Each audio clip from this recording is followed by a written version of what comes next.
E aí galera, beleza? Vamos aqui hoje para a aulinha de gases, na verdade uma introdução. Vou dividir essa aula em algumas partes para tentar fazer com que o vídeo não fique muito grande, muito cansativo e até vocês tenham uma organização melhor para estudar. Bom, como o próprio nome diz, introdução ao estudo dos gases, a gente vai estudar o estado físico gasoso, né? E nada melhor do que para a gente começar a falar desse estado físico, a gente descrevê-lo através das suas propriedades e características. Eu desenhei aqui um balãozinho com algumas partículas do estado gasoso, né, representando elas em movimento.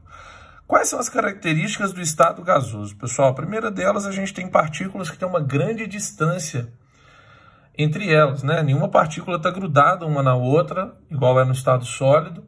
Na verdade, elas têm uma distância gigantesca. Há-se uma afirmação de que a 25 graus Celsius, duas moléculas que compõem o ar estão a uma distância tão grande que cabem 260 mil outras moléculas entre elas. Então, essa distância é gigantesca. Como essas moléculas, essas partículas, elas estão se movimentando em altíssima velocidade, a gente fala que ela tem uma alta energia cinética, lembrando aí que a energia cinética é a energia atribuída ao movimento, né? Como essas moléculas, essas partículas, elas estão muito afastadas umas das outras, não tem como uma forçar a atração em relação à outra. Então a gente diz que as interações intermoleculares são de baixa ou ausência nesse estado. Você não vê uma molécula interagindo com a outra, exceto no momento que elas batem, né? Tem colisão, mas do contrário, elas estão tão afastadas, a distância é tão grande, que não existe interação intermolecular entre elas.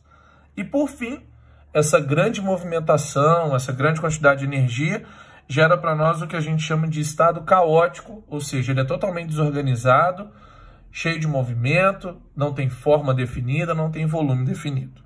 Bom, isso aqui é uma definição do estado gasoso qualitativa, vamos dizer assim. Tem jeito da gente fazer isso quantitativamente, ou seja, usando números, que é através de um negócio chamado de variáveis de estado. O que são variáveis? Variáveis de estado são números, valores, que acabam caracterizando o estado físico de um determinado material. No nosso caso, a gente vai usar essas variáveis para determinar o estado que a matéria está, que no caso é o gasoso, tá bom? Quem são as variáveis de estado? Já são velhas conhecidas nossas. A gente vai falar de volume, temperatura e pressão nessa primeira aula. Então vamos lá, pessoal. Volume, primeira das variáveis, é a mais tranquilinha. Volume nada mais é do que o espaço ocupado pela matéria. Quando eu falo que um gás, ele tem 10 litros é o volume que ele está ocupando no espaço, tá bom? A gente utiliza como unidade de medida metro cúbico, litro, ml, centímetro cúbico, decímetro cúbico e por aí vai, um monte de unidade diferente. O que é bom a gente lembrar? Que 1 metro cúbico corresponde a 1000 litros. E que 1 litro corresponde a 1000 ml. E que 1 ml é igual a 1 centímetro cúbico. Então, com essas transformações de unidade de medida, eu acho que a gente já está bem satisfeito aqui para a primeira variável de estado, que é o volume. Vamos seguir. A segunda variável de estado, também muito famosa e interessante, é a temperatura. Ela tem duas definições que eu queria que a gente guardasse nesse capítulo de gases. A primeira é que temperatura é a medida do grau de agitação das partículas. Quando a gente fala que um determinado material está a 100 graus Celsius, entende-se que o grau de agitação na escala Celsius, que a gente vai falar o que é igual a 100. Se eu tenho um corpo a 25 graus Celsius, o grau de agitação é 25, que é bem menor do que a 100. Então, atribui-se ao grau de agitação energia. Quanto mais agitado, mais movimento. Quanto mais movimento, mais energia cinética. Tá bom? E aí a gente pode usar a segunda definição, que é a medida da energia cinética média das partículas. Quando você coloca um termômetro debaixo do seu braço, o termômetro está medindo o grau de agitação de uma ou de outra partícula em especial. E nem quer dizer que todas elas vibram no mesmo grau de agitação naquele instante de tempo. Então, o que o termômetro mede? Uma média entre a agitação das partículas. Uma está um pouquinho mais, outra menos. O termômetro mede a média entre eles, tá bom? Bom, pessoal, unidade de medida aqui tem uma coisa. A gente tem duas escalas, na verdade existem três, mas Fahrenheit a gente não trabalha. Que é a escala Celsius, ela mede a temperatura em graus Celsius, e a escala Kelvin, que mede em Kelvin, não tem grau nessa escala. A escala Celsius, pessoal, ela foi construída em cima da água. Então a gente tinha como base o 0, que é a temperatura de congelamento da água, e 100, que é o ponto de ebulição da água. Só que como é grau de agitação, em 0 graus Celsius tem essa impressão de que não existe grau de agitação. Mas é mentira, tanto é que existem temperaturas negativas. Logo, Kelvin se viu na obrigação de criar uma escala em que esse problema da ausência de agitação ele fosse sanado. Então ele cria a escala Kelvin, que não tem temperatura negativa, e o 0 Kelvin é chamado de zero absoluto, é a menor temperatura que existe, e ele corresponde em graus Celsius a menos 273.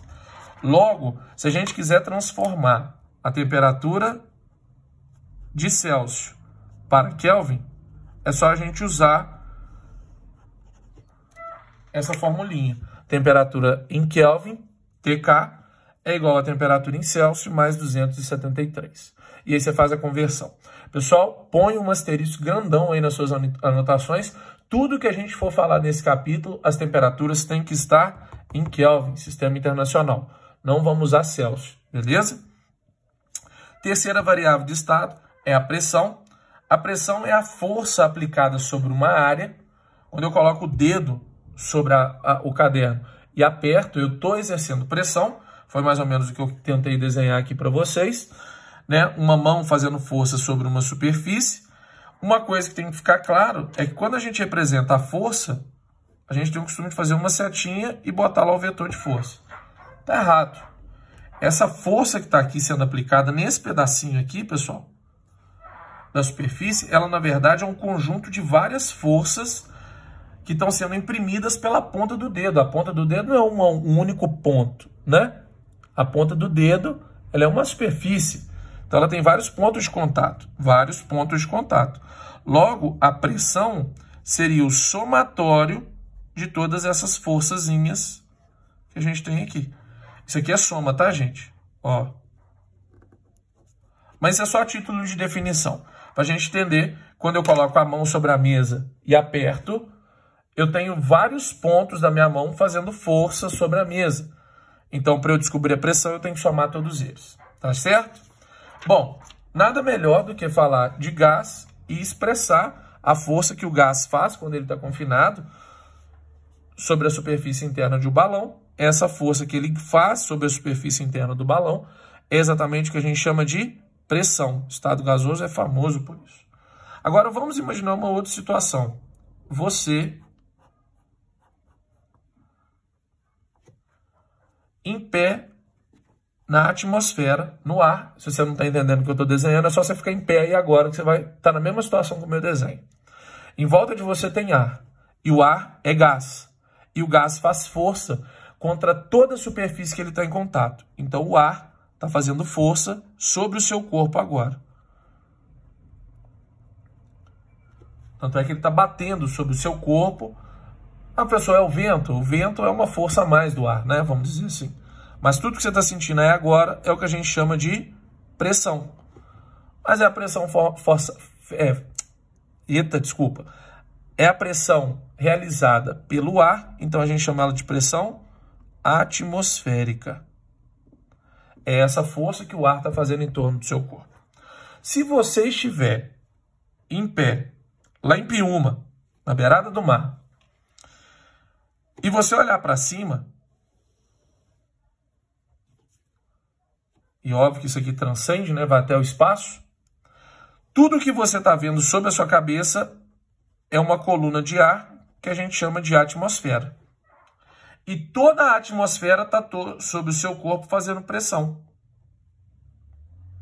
Logo, a gente fala que aqui embaixo, a pressão atmosférica é de 1 atm, uma atmosfera.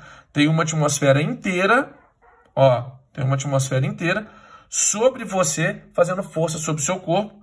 Por isso que essa pressão é de 1 atm, abreviação de uma atmosfera. Se você decidir subir a montanha, lá o Monte H, no final de Piúma, lá da praia lá de Piúma, você decidiu subir a montanha, você vai ver, olhou para cima, vou rabiscar o meu aqui, né? Antes a atmosfera vinha toda, que já não tem toda a atmosfera sobre a sua cabeça. Parte dela ficou aonde? Debaixo de você. E essa parte que está abaixo não está fazendo força contra o seu corpo. Logo, aqui em cima, a pressão tem que ser menor do que 1 atm. Porque tem a atmosfera para cima que não está fazendo força sobre mim. Compreende, gente, o que eu quero dizer? Por isso que à medida que eu subo a montanha, a pressão atmosférica diminui. Beleza? O primeiro cara a tentar medir a pressão atmosférica foi um caboclo chamado Torricelli. Ele pegou um tubo de ensaio, igualzinho esse aqui, ó, e encheu ele com um metal líquido chamado mercúrio, cujo símbolo é o Hg. E aí Torricelli, depois de encher o tubo até o limite, estava todo cheio, tá aqui, tubinho de mercúrio, tá, gente? Ele pega um tabuleiro e enche o tabuleiro de mercúrio. Vamos fingir que seja esse bekerzinho aqui, ó, também só para vocês entenderem. Ó. Enchi o beker com mercúrio, Hg, até a metade. Torricelli vira o tubo de ensaio dentro do beker, assim, ó. O que a gente espera que vá acontecer? Olha lá o desenho e olha o que eu estou fazendo, ó. Tinha o tubo aqui do lado, eu viro ele aqui dentro, obviamente, tampando a boca, tá, gente? Ele fez isso assim, ó, e virou. Para fazer isso, ou melhor, ao fazer isso, a gente espera que quando o tubo está de cabeça para baixo, todo o mercúrio que está aqui dentro desça e o mercúrio que está nessa região suba de volume. Então, ó, o mercúrio que está dentro do tubo, ele vai descer, isso aqui vai subir. Isso é o que a gente espera que vai acontecer. Quando o Torricelli virou, a coluna de mercúrio parou nessa altura e não desceu mais. Por quê? Quando o mercúrio desce, ele força o ar para cima. Ó. Mercúrio desceu, ele força o ar para cima. Se o ar fizer força para baixo, com a mesma intensidade do mercúrio,